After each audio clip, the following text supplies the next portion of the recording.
Sur l'écran, nous observons un système qui utilise un compresseur à piston de 1 quart HP, conçu à la fois pour le refroidissement et la congélation, et fonctionne avec le gaz réfrigérant R404A. Maintenant, détaillons les 10 caractéristiques techniques les plus pertinentes de ce système, que tout technicien compétent doit connaître. 1. À moins 20 degrés Celsius, équivalent à moins 4 degrés Fahrenheit, le système fournit une capacité de refroidissement de 1340 BTU par heure, équivalent à 337 kcal par heure. 2. À moins 10 degrés Celsius, équivalent à 14 degrés Fahrenheit, la capacité de refroidissement est de 2036 BTU par heure, équivalent à 513 kcal par heure. 3. La consommation électrique nominale du compresseur de 1 quart HP, connu sous le nom de RLA, est de 2,35 A à 110 volts et 1,18 A à 220 volts. Vous pouvez vérifier cette valeur en utilisant la pince ampère-métrique. 4. Pour une température de moins 20 degrés Celsius, un tube capillaire d'un diamètre de 0,039 pouces et d'une longueur de 4,6 pieds, équivalent à 1,41 m, est recommandé.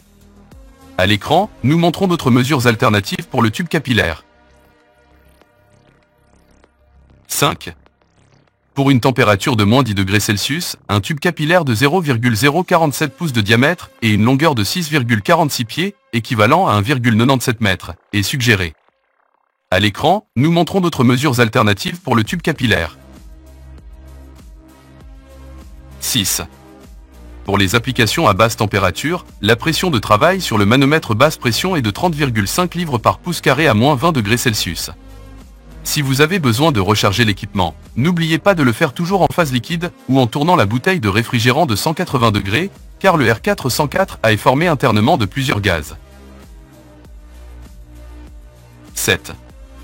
Pour les applications à température moyenne, la pression de travail sur le manomètre basse pression est de 50 livres par pouce carré à moins 10 degrés Celsius. 8. La haute pression dans tout équipement fonctionnant avec du R404A doit être d'environ 285 livres par pouce carré pour des températures extérieures d'environ 35 degrés Celsius. 9.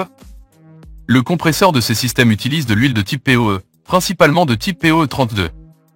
N'oubliez pas de changer l'huile du compresseur lorsque celui-ci a été exposé à l'environnement extérieur, par exemple en cas de fuite, c'est-à-dire lorsque l'huile est complètement dépressurisée, ou lorsque l'huile présente une couleur anormale, comme le noir ou le brun foncé.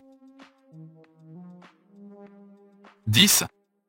La quantité moyenne d'huile requise pour le compresseur est de 230 cm3 en volume.